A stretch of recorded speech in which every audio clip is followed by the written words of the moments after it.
ऐसे 10th class biology में एक बार आपका पुनः हार्दिक अभिनंदन है। आपने देखा होगा जब कभी सड़क पर जाते हैं और अचानक हमारे पैर नीचे कांटा आ जाता है तो तुरंत हम अपने आप को बचाते हैं और कांटा तुरंत निकाल कर फेंकते हैं। आपने ये भी देखा होगा कि जब कभी हम धोखे से भी गर्म वस्तु को छू जाते हैं तुरंत अपना हाथ हटा लेते हैं। इस प्रकार की घटनाएं सजीवों में होती रहती हैं और ये सजीव की एक अच्छी पहचान है। इस प्रकार से जब हम सड़क पर जा रहे थे, कांटा हमारे चुभा तो कांटे ने जो दर्द पैदा किया वो था उद्दीपन। जिस प्रकार से हमने गर्म तवे को या गर्म वस्तु को छू लिया था तो वो तवे की गर्मी थी उद्दीपन। अब हमने कांटे से पैर हटाया, अपना पैर बचाया, ये था अनुक्रिया। गर्म तवे पर से अपना हाथ तुरंत हटा लिया, ये था हमारी अनुक्रिया। तो जितने भी जीवधारी हैं, चाहे वो पेड़ पौधे हों चाहे जीव जंतु हों, वे सभी उद्दीपनों के प्रति अनुक्रिया करते हैं। उद्दीपन को इंग्लिश में बोलते हैं स्टिमुलस और प्लूरल होता है इसका स्टिमुली। स्टिमुली एंड रेस्पॉन्सेस, ये पहचान है सजीव वस्तुओं की। वातावरण में होने वाले परिवर्तन उद्दीपन कहलाते हैं और इन परिवर्तनों पर होने वाली प्रतिक्रिया ही अनुक्रिया रेस्पॉन्स कहलाती है। जैसे अचानक हमारे हाथ किसी गर्म वस्तु से टकरा जाए तो हम तुरंत ही अपने हाथ हटा लेते हैं। वस्तु की गर्मी क्या है? उद्दीपन। और हमारे हाथ तुरंत हटा लेना क्या है? अनुक्रिया। उद्दीपन के प्रति अनुक्रिया सजीवों का मुख्य लक्षण है। पौधे एवं जंतु सभी उद्दीपनों के प्रति अनुक्रिया देते हैं। पौधों में उद्दीपन के प्रति अनुक्रिया सीमित है, जबकि जीवों में यह काफी विस्तृत है, क्योंकि जंतुओं में तंत्रिका तंत्र और अंतःस्रावी तंत्र दोनों ही होते हैं, जबकि पौधों में नहीं। आपने देखा होगा सूरजमुखी का पौधा, इसका जब फूल निकलता है तो फूल दिन भर में दिशा बदलता जाता है सूर्य के साथ साथ। जिस दिशा में सूर्य होता है उस दिशा में सूरजमुखी का फूल अपने आप को मूव करता चला जाता है। तो क्या है? सूरज की गति या सूरज की हटना वो क्या है? एक उद्दीपन है।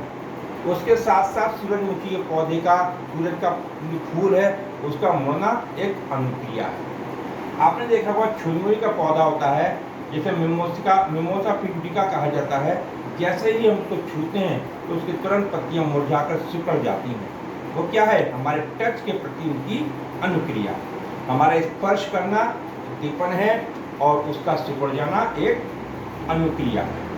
आपने देखा होगा जब पौधे में जमीन में एक बीज लगाते हैं तो बीज अंकुरित होता है। अंकुरित होने के बाद एक पौधा बनता है। पौधे की जड़ नीचे की ओर बढ़ती है और तना ऊपर की ओर बढ़ता है। ये भी एक अनुक्रिया है। तो जितने भी जीव जंतु हैं, पेड़ पौधे हैं, वनस्पतियां हैं, उन सब में उद्दीपनों के प्रति अनुक्रिया देने की एक प्रवृत्ति होती है। अब यह प्रवृत्ति किस प्रकार से नियंत्रित हो, किस प्रकार से समन्वित हो, इसके लिए हमारे शरीरों में एक तंत्र होता है, जिसको कहते हैं नियंत्रण एवं समन्वयन तंत्र। इसमें हमारे 3-4 चीजें होती हैं। मनुष्य में जो होती है सबसे ज्यादा प्रमुख है वह है तंत्रिका तंत्र। दूसरा है हमारे संवेदांग, जैसे नाक, कान, आँख, त्वचा, ये सब क्या है?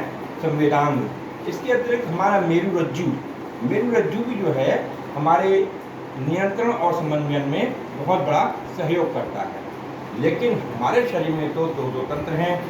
हार्मोन्स भी हैं हमारे शरीर में, जो हमारी बॉडी के विभिन्न अनुक्रियाओं, उद्दीपनों के प्रति अनुक्रिया को देते हैं। तो हमारे शरीर में क्या है? तंत्रिका तंत्र भी है और अंतःस्रावी तंत्र भी है।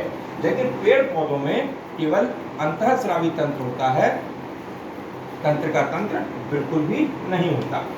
तो ये शब्द आता है नियंत्रण एवं समन्वय।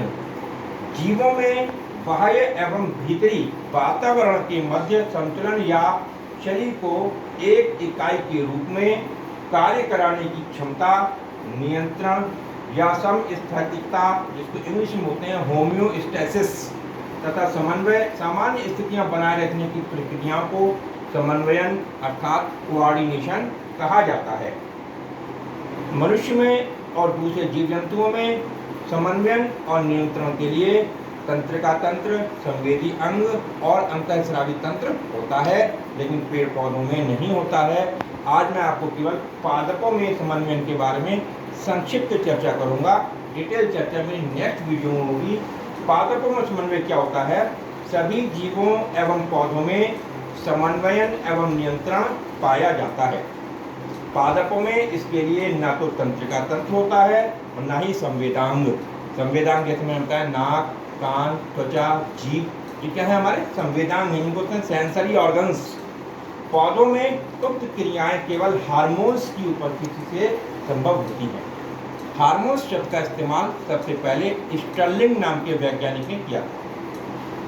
हार्मोन्स का शब्द है उत्तेजना उत्पन्न करने वाले केमिकल्स। तो हार्मोन्स का सबसे पहला इस्तेमाल वैज्ञानिक स्टर्लिंग ने किया था। पौधों में उक्त क्रियाएं केवल हार्मोन्स की उपस्थिति से संभव हैं। पादपों में मिलने वाले हार्मोन्स पादप हार्मोन्स, प्लांट हार्मोन्स या फाइटो हार्मोन्स कहलाते हैं। अब पादप हार्मोन क्या हैं? प्रश्न होता है पादप हार्मोन क्या हैं?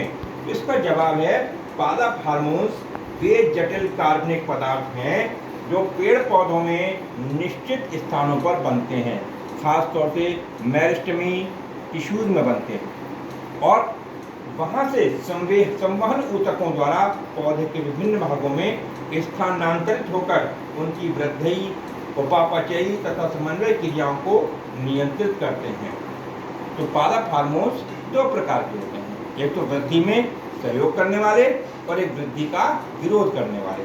जो वृद्धि में सहयोग करते हैं उनको कहते हैं वृद्धिकारी हार्मोन्स, ग्रोथ प्रोमोटिंग हार्मोन्स, जैसे ऑक्सिन है, जिबरेलिन है, साइटोकाइनिन है।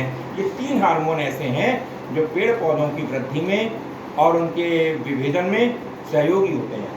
जबकि